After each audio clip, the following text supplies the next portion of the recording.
Want to know why the most technically skilled people in IT often hit a career ceiling?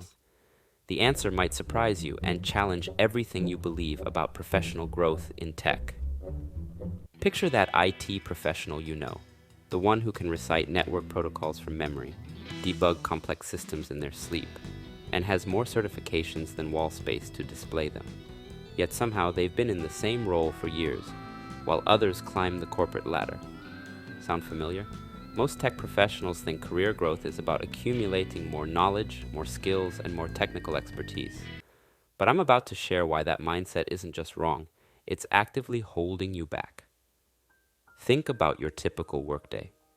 Between fighting fires, answering urgent requests, and solving technical problems, how much time do you spend on actual career growth? Research reveals something shocking. Most professionals are only truly productive for 3 to 5 hours per day.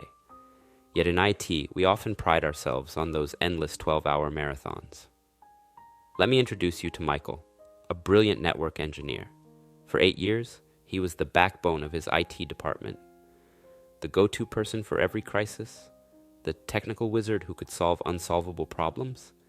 He watched as colleague after colleague moved up while he remained the reliable technical resource. Here's the twist that changed everything for Michael and might just transform your career. Technical excellence isn't a ladder to climb, it's quicksand that can hold you in place. Think about your current company's structure. Every time there's a technical crisis, who gets called? Who stays late fixing critical systems? Who becomes the indispensable problem solver? And more importantly, who gets stuck in that role? The truth about corporate environments might sting a bit. Organizations don't operate on pure merit. They operate on perception, influence, and, here's the kicker, replaceability. Yes, you read that right. The harder you work to become irreplaceable in your technical role, the more firmly you cement yourself at that level. Consider this mind-bending reality. Most corporations actually hesitate to promote their best technical talent. Why? It's simple economics. Moving you up means losing their most reliable problem solver. They'd rather hire an outside manager than risk destabilizing their technical foundation. But wait, it gets more interesting. While you're busy optimizing systems and solving complex technical problems, what are the people getting promoted actually doing? They're spending those precious productive hours completely differently. They're building alliances, creating processes, and, most crucially, detaching themselves from the daily technical grind. Let me share 3 career-limiting patterns that trap technical professionals. I bet you'll recognize at least one of these in yourself. The expertise paradox. You're constantly expanding your technical knowledge, learning every new technology, becoming the ultimate problem solver. Meanwhile, your peers are learning something far more valuable: how to leverage other people's expertise. The responsibility loop. Every time you successfully handle a crisis, you get handed more crises to manage. It feels like recognition, but it's actually pigeonholing you into a perpetual response role. The solution: addiction. You pride yourself on finding the perfect technical solution for every problem. But in corporate environments, a diplomatic solution that gets 80% of the results with buy-in from all stakeholders often beats a perfect technical solution that makes waves. Here's what nobody tells you when you're climbing the IT career ladder. Getting more certifications, learning more programming languages, or becoming an expert in every new technology isn't the answer. In fact, it's like adding more weight to a boat that's already sitting too low in the water. Let's talk about what actually moves the needle. Take Sarah, a database administrator. 3 years of constantly being the technical savior left her exhausted and frustrated. Her turning point came when she realized something counterintuitive. Her expertise was becoming her limitation. In any large organization, decisions aren't made based on technical merit alone. Shocking, right? Promotions, advancement, growth. These don't come from being the best coder or the finest troubleshooter. They come from something entirely different. Here's the strategy that transforms careers: strategic value allocation. Instead of spreading your expertise across every technical challenge that appears, focus those peak productive hours on work that actually moves your career forward.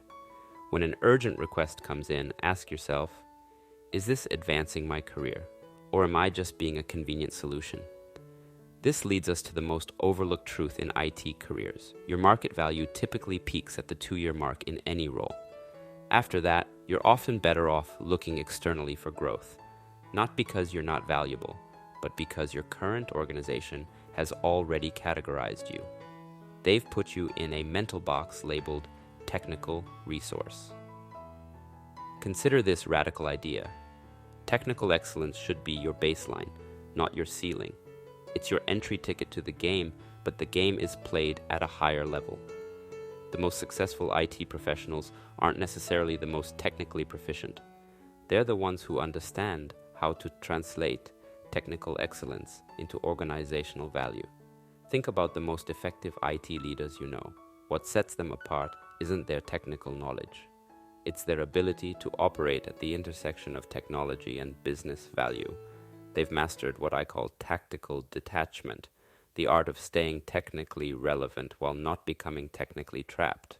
Let's break down exactly how to implement this career-transforming approach. I call it the Strategic Value Framework, and it's designed specifically for technical professionals who want to break free from the expertise trap. Start by understanding this fundamental reality. You're not just a technical resource, you're a business asset. That's not a demotion, it's a promotion in thinking. Instead of fighting against organizational dynamics, learn to navigate them. Begin with your schedule. Right now, pull up your calendar. Those scattered blocks of time responding to every crisis, that stops today. Carve out your peak productive hours for high-impact work.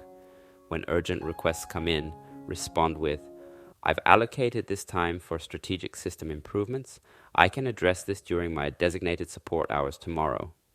Does that make you nervous? Perfect. Growth starts at the edge of comfort. Next step.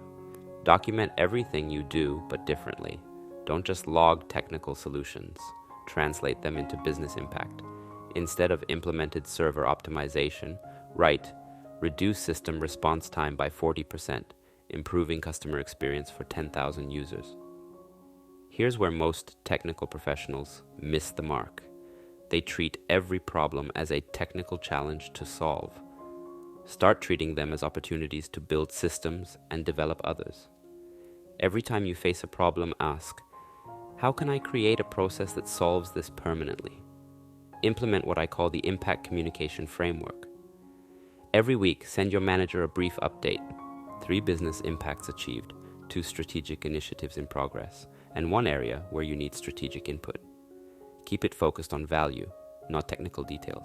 Now for the part that makes most technical people squirm, relationship building.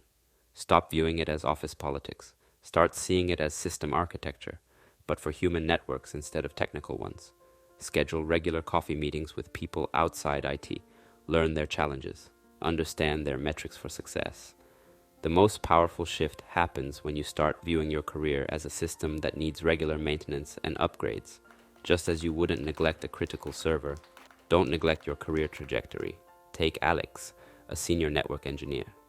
He started implementing these changes gradually. Within 8 months, he wasn't just being offered a team lead position. He was being sought after by other companies for leadership roles. Not because he abandoned his technical skills, but because he learned to position them strategically. Here's your action plan starting tomorrow. Block out your prime hours for strategic work. Start documenting impacts, not just solutions. Create processes that make you scalable. Build relationships outside your technical silo. Communicate in business terms, not technical specs.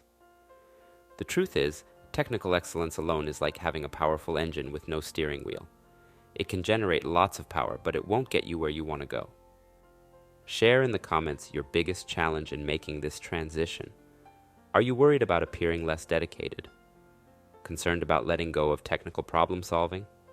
Let's discuss strategies to overcome these obstacles. Don't forget to download our free Tech Career Evolution Guide in the description. It breaks down these strategies into weekly actionable steps. Remember, your technical skills open the door, but it's your strategic mindset that will help you walk through it. See you in the next video. where we'll dive deeper into specific techniques for building influence in technical organizations. Until then, start thinking strategically about your technical expertise.